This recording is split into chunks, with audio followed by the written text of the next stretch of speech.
आज जो है वो हम एनोरिज़्म से स्टार्ट करते हैं। सबसे पहले एयोर्टिक एनोरिज़्म पढ़ते हैं। एनोरिज़्म जो है वो डायलिटेशन हो जाती है, ठीक है? बैलून लाइक जो है वो स्ट्रक्चर बन जाता है, जो भी हो। जैसे कि हमारे पास अयोर्टिक अगर एनोरिज़्म की बात करें तो डायलिटेशन ऑफ द अयोर्टा हो जाएगी, ठीक है? और इसमें हमारे पास एब्डोमिनल पेन हो सकती है, बैक पेन हो सकती है, जिसका मतलब ये है कि लीकिंग हो रही है या फिर डिसेक्शन हो रहा है, या फिर हमारे पास जो है वो कोई रप्चर हो रहा है। अगर हम अयोर्टिक एनेरिज़म्स की बात करें तो 2 तरह के हमारे पास होते हैं। एक हमारे पास जो है वो एब्डोमिनल है और एक हमारे पास जो है वो थोरैसिक एनेरिज़्म है। अब जो हमारे पास एब्डोमिनल है ना, इसके अंदर हमारे पास एक ट्रायड होती है जो याद करनी है। एक हमारे पास इसके अंदर हाइपोटेंशन होगी, दूसरा इसमें जो हमारे पास हमें पल्सेटाइल एब्डोमिनल मैस मिलेगा, जो कि हम पल्पेट भी कर सकते हैं। एब्डोमिनल मैस मिलेगा। और तीसरी चीज़ जो है ना, हमारे पेन होगी, शार्प पेन होगी। ये ट्रायड जो होगा ना वो हमेशा एब्डोमिनल एनोरिज्म को जो है वो डायग्नोज करवाएगा। अब इसके अंदर हमारे पास और क्या चीज़ें हैं, इसमें हमारे पास जो है बलून लाइक डायलिटेशन होती है एब्डोमिनल अयोर्टा की, जो कि हमारे पास रीनल आर्टरीज से जो है ना वो बिल्कुल नीचे होता है, और जो अयोर्टिक बाइफिकेशन है ना उससे बिल्कुल ऊपर होता है। इसकी रीज़न क्या है, वो हमेशा अथीरोस्क्लेरोसिस की वजह से होगी। और हम हमें जो है वो मेल स्मोकर्स में मिलेगा ज़्यादा। और इस जो मोर देन 60 इयर्स ओल्ड होंगे ना, इनके अंदर ज़्यादा होगा। और इसके अंदर हमारे पास जो है वो हाइपरटेंशन भी होगी। और इसके अलावा अथीरोस्क्लेरोसिस की वजह से क्या होता है कि हमारे पास जो डिफरेंस बैरियर होता है ना, वो इंक्रीज़ हो जाता है मीडिया में, और resulting in atrophy and weakness of the vessel wall, जिसकी वजह से हमारे पास जो वेसल वॉल है ना उसकी एट्रोफी हो जाती है, यानी वो बिल्कुल कम कम होना शुरू हो जाती है। और वेसल वॉल जो है वो बहुत वीक हो जाती है, जिसकी वजह से हमारे पास जो है वो इस तरह से डायलेट हो जाता है। यहाँ से एब्डोमिनल अयोर्टा जो है ना वो डायलेट हो जाएगा। और इसकी कॉम्प्लिकेशंस अगर हम देखें, कॉम्प्लिकेशंस में हमारे पास जो है वो रप्चर आता है। जब हमारे पास 5 सेंटीमीटर से डायमीटर जो है वो इंक्रीज़ हो जाएगा ना, तो उस टाइम पे हमारे पास कॉम्प्लिकेशन होगी और हमारे पास जो है वो रप्चर होगा। फिर हमारे पास जो है ये हमें मिलेगा, हाइपोटेंशन मिलेगी, पल्सेटाइल एब्डोमिनल मैस मिलेगा, और फ्लैंक पेन मिलेगी, शार्प पेन मिलेगी। और कॉम्प्लिकेशंस जो है वो देखें तो हमारे पास जो है वो लोकल स्ट्रक्चर की कंप्रेशन आ जाएगी, यूरेटर वगैरह की। और इसके अलावा हमारे पास जो है वो थ्रोम्बोसिस हो सकता है, या फिर एम्बोलिज़्म जो है वो हो सकता है।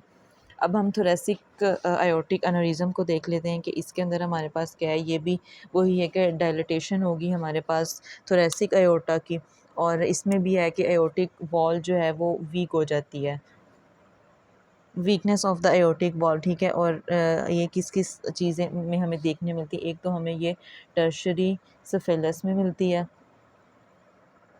दूसरा हमारे पास एंडार्ट्राइटिस ऑफ द वेज़ा वोरम उसमें मिलती है, जिसकी वजह से हमारे पास जो ल्यूमन है ना वो नैरो हो जाता है, ल्यूमन नैरोइंग। ब्लड फ्लो जो है वो कम हो जाएगा, फ्लो वो डिक्रीज़ हो जाएगा। जब कम हो जाएगा तो हमारे पास क्या होगा, एट्रोफी होगी। और जब एट्रोफी होगी तो हमारे पास इसके अंदर अयोर्टा की जो है ना वो ट्री बार अपीयरेंस होगी। ये चीज़ हमने इस याद रखनी है थोरेसिक अयोर्टा में। फिर इसके अंदर जो है वो हमारे पास कॉम्प्लिकेशन क्या होगी कि हमारे पास अयोर्टिक वॉल रूट की ना डायलिटेशन हो जाएगी।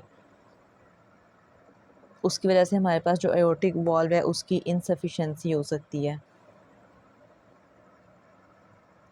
इसके अलावा कॉम्प्लिकेशंस अगर देखें तो हमारे पास जो मीडियास्टिनल स्ट्रक्चर्स हैं वो कंप्रेस हो जाएंगे, एयरवे हो सकता है, या एसोफेगस हो सकता है, या फिर वही कि हमारे पास थ्रोम्बोसिस हो सकता है, या फिर एम्बोलिज्म हो सकता है।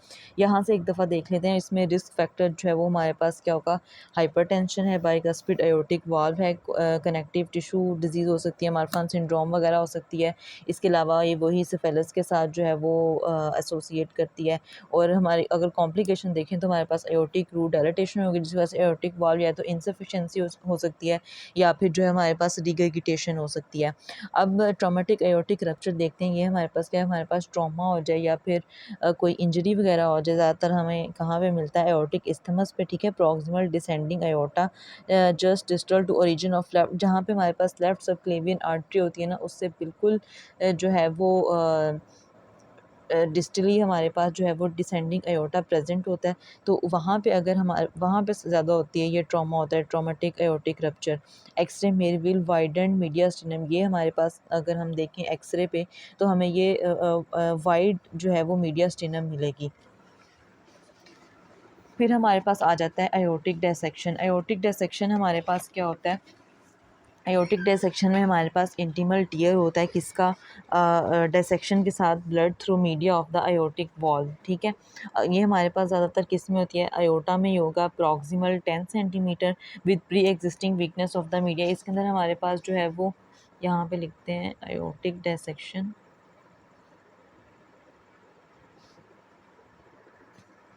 इसके अंदर जो है वो सबसे जो इम्पॉर्टेंट कॉज है या सबसे कॉमन कॉज है ना, वो इसकी हाइपरटेंशन है, और ओल्डर एडल्ट्स के अंदर। इसके अलावा ये अगर हम बात करें यंगर इंडिविजुअल्स की, तो उसमें जो है वो ये inherited defects of the connective tissues जो हैं वो हो सकते हैं। फिर हाइपरटेंशन क्या करेगी, हाइपरटेंशन की वजह से हमारे पास क्या होगा कि हाइलन आर्टीरियोस्क्लेरोसिस हो जाएगी। जैसे हमने वैसे क्या होगा कि हाइलन आर्टीरियोस्क्लेरोसिस हो जाएगी वेज़ोरम की, और हमारे पास ब्लड फ्लो जो है वो कम हो जाएगा। अब जब ब्लड फ्लो कम हो जाएगा तो हमारे पास क्या होगा, एट्रोफी होगी। एट्रोफी होगी तो एट्रोफी ऑफ द मीडिया हो जाएगी, जिसकी वजह से हमारे पास जो है वो फिर डिसेक्शन जो है वो हो सकती है। फिर दूसरी चीज़ हमारे पास क्या है, मार्फान सिंड्रोम आ जाती है। मार्फान सिंड्रोम में हमारे पास क्या, एक मार्फान सिंड्रोम आती है, दूसरा हमारे पास आती है एहलर्स डेनलॉस सिंड्रोम। इसकी वजह से क्या होता है कि हमारे पास जो कनेक्टिव टिश्यूज़ है ना वो वीक हो जाते हैं, कनेक्टिव टिश्यू की वीकनेस हो जाती है मीडिया के अंदर, जिसके अंदर हमारे पास जो है वो क्रिस्टल मीडियल नेक्रोसिस मिलती है, मीडियल नेक्रोसिस मिलती है, वहाँ से बिल्कुल डेड हो जाते हैं। फिर हमारे पास इसमें जो है वो प्रेजेंट किस तरह से करती है, sharp tearing pain, chest pain होती है जो कि हमारे पास बैक की तरफ जाती है। कॉम्प्लिकेशन इसमें क्या आ जाएंगी, कॉम्प्लिकेशन इसके आ जाएंगी कि पेरिकार्डाइटिस हो सकता है, फिर हमारे पास पेरिकार्डियल टेम्पोनेड हो सकता है। सबसे ज़्यादा जो है वो आयोटिक डिसेक्शन में पेरिकार्डियल टेम्पोनेड होगा। फिर हमारे पास रप्चर विद फेटल हेमरेज हो जाएगा, रप्चर हो सकता है, ठीक है, हेमरेज हो सकता है, ऑब्स्ट्रक्शन हो सकती है ब्रांचिंग आर्टरीज की, क्रोनरी या फिर रेनल आर्टरी वगैरह, और हमारे पास जो है वो एंड ऑर्गन एस्कीमिया होता है इसके अंदर, एंड ऑर्गन एस्कीमिया। एक दफ़ा यहाँ से देख लेते हैं, लॉन्गिट्यूडनल इंटीमल टियर है फॉर्मिंग फॉल्स ल्यूमन, ठीक है, जिसकी वजह से हाइपरटेंशन से एसोसिएट करती है, बाइकस्पिड एयोटिक वाल्व से कनेक्टिव टिश्यू के साथ करती है, मरफॉन सिंड्रोम वगैरह, tearing, sudden onset chest pain होती है जो कि बैक की तरफ जाती है, ठीक है। बीपी जो है वो ज़्यादा भी हो सकता है, कम भी हो सकता है, लेकिन अनइक्वल होगा। चेस्ट एक्सरे में हमें मीडिया स्टिनल जो है वो वाइडनिंग नज़र आती है, एंड ऑर्गन एस्कीमिया इसके अंदर होता है। फिर एयोटिक रप्चर हो सकता है, डेथ की जो कॉज है। अच्छा, इसकी दो टाइप्स हैं, वो हमारी रहेगी। दो टाइप्स हमारे पास होती हैं, स्टैनफोर्ड टाइप ए और स्टैनफोर्ड टाइप बी। जो ये है वो प्रॉक्सिमली प्रेजेंट होगी, और ये हमारे पास डिस्टली प्रेजेंट होगी जो बी है। ए में क्या होता है कि असेंडिंग अयोटा इन्वॉल्व होता है, may extend to aortic arch, और डिसेंडिंग अयोटा मैक्सिमम ये एयोटिक आर्क तक जाएगी या फिर डिसेंडिंग अयोटा तक जाएगी। May result in acute aortic regurgitation हो सकती है, ये कार्डियक टेम्पोनेड होगी। इसमें ट्रीटमेंट जो है वो हमेशा हम सर्जरी करते हैं। स्टैनफोर्ड टाइप 2 में हमारे पास क्या होगा कि इन्वॉल्व्स ओनली डिसेंड, इसमें सिर्फ डिसेंडिंग एयोर्टा प्रेजेंट होता है below left subclavian artery. Treatment जो है वो हम बीटा ब्लॉकर्स देंगे, और उसके अलावा जो है वो उसके बाद हम वेजोडाइलेटर्स देंगे।